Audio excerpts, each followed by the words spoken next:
குழுவின் 3ஆம் பேச்சாளர் வானதி பிரகாஷ் அவர்கள் மின்னல் பேச்சில் நடக்க இருக்கின்றார்.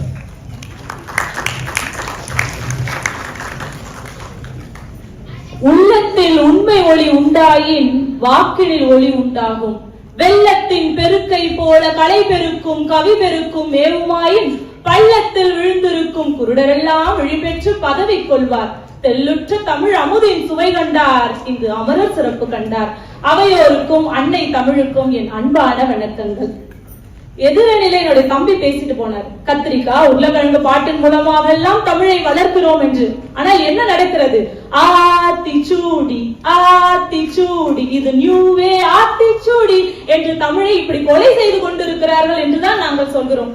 அதே போல எனது யூடியூப் சேனல் மூலமாக நான் தமிழை வளர்த்து கொண்டிருக்கிறேன் என்றார். தமிழ் தயார் நிலையில் இருந்தால் நாங்கள் ஏன் இதன் மூலம் வளர்த்து கொள்ள போகிறோம்? தயார் நிலையில் இல்லாததால் தான் நாங்கள் தமிழை தயார் செய்து கொண்டிருக்கிறோம். தலைப்பில் உலக நாடுகளில் தமிழ் கற்றல் கற்பித்தலில் வளரும் சவால்களில் மிகப்பெரிய சவால் எது தெரியுமா? மாற்றுத்திறனாளி மாணவர்களுக்கு, மனம் நலம் குன்றிய மாணவர்களுக்கு, கண் தெரியாத காது கேளாத மாணவர்களுக்கு தமிழை கொண்டு சேர்ப்பதுதான் மிகப்பெரிய சவாலாக இன்றைய காலகட்டத்தில் தமிழ் சமூகத்திற்கு இருக்கிறது. இது போன்ற மாணவர்களுக்கு கற்றுத்தர பல சிறப்பு கருவிகள் தேவைப்படுகின்றன. தொடு உணர்வு திரைகள், காட்சிசார் கருவிகள், ஒளி மற்றும் சத்தம் மாற்றும் கருவிகள், சைன் லாங்குவேஜ் என்று சொல்லப்படுகின்ற செய்கை மொழி செயலிகள் போன்றவற்றை பயன்படுத்திதான் இது போன்ற மாணவர்களுக்கு சொல்லிக் கொடுக்க முடியும். சிங்கப்பூர் போன்ற வளர்ந்த நாடுகளில் உள்ள தமிழ் சமூகத்தினர் இது போன்ற செயலிகளின் மூலம் பிள்ளைகளுக்கு சொல்லிக் கொடுக்கிறார்கள். ஆனால் உலக அளவில் எல்லா நாடுகளிலும் உள்ள தமிழ் சமூகத்தினர் இது போன்று கற்றுத்தர தயாராக இருக்கிறார்களா என்று கேட்டால் இல்லை என்று பதிலளிக்கத்தான் பல சான்றுகளும் பல ஆதாரங்களும் இருக்கின்றன. உலக அளவில் 42% கல்வியாளர்கள் தான் இது போன்று கற்றுத்தர தயாராக இருக்கிறார்கள் என்கிறது ஆய்வு. அதற்காக மீதம் உள்ள 58% கல்வியாளர்கள் தயார் நிலையில் இல்லை என்று நாங்கள் சொல்ல வரவில்லை. போதுமான வசதிகள் அவர்களுக்கு இல்லை. அவர்கள் நாட்டில் வணிக வளம் குறைவாக இருக்கிறது, வேலை வாய்ப்புகளும் வாழ்க்கை தரமும் குறைவாக இருக்கிறது, விலைவாசி உயர்வு, பொருளாதார சரிவு என்று அந்த நாடு இது போன்ற பல சவால்களை சந்தித்துக் கொண்டிருப்பதால் இது போன்ற சிறப்பு கல்வியை எதிர்நோக்கும் மாணவர்களுக்கு கற்றுத்தர வேண்டிய சூழல் அவர்களுக்கு இல்லாமல் போய்விடுகிறது.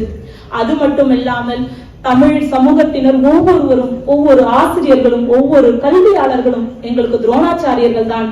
ஆனால் வளர்ச்சி அடையாத நாடுகளில் அவர்களுக்கே ஆதரவு கிடைக்காத சூழ்நிலை நிலவி வருவதால் தமிழ் கற்றல் கற்பித்தலில் ஏற்படும் சவால்களை அவர்கள் சமாளிக்க முடியாத நிலைமை அவர்களுக்கு ஏற்பட்டு விடுகிறது என்பதுதான் கசப்பான உண்மையாகும். இதுதான் இன்றைய தமிழ் சமூகத்தின் நிலைமையும் ஆகும். சிங்கப்பூர் உலக அளவில் கல்வி, தொழில்நுட்பம், சுகாதாரம், பொருளாதாரம் மற்றும் தமிழ் சமூக முன்னேற்றத்திற்கு பல உதவிகளை வழங்கும் நாடாக அறிவிக்கப்பட்டிருக்கிறது.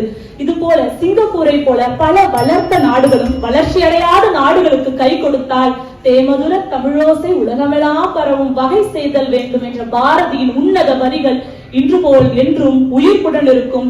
தமிழ் கற்றல் கற்பித்தலில் வளரும் சவால்களை சமாளிக்க சிரமம் இருக்காது என்று சொல்லி நல்வாய்ப்பிற்கு நன்றி கூறி விடைபெறுகிறேன். நன்றி நன்றி நன்றி வானதி பிரகாஷ் அவர்களே, சிறப்பாக பேசியிருந்தீங்க. அதாவது நியூ ஏஜ் ஆத்திச்சூடியில் ஆரம்பிச்சு சமூக சிக்கல்களை சொன்னாங்க.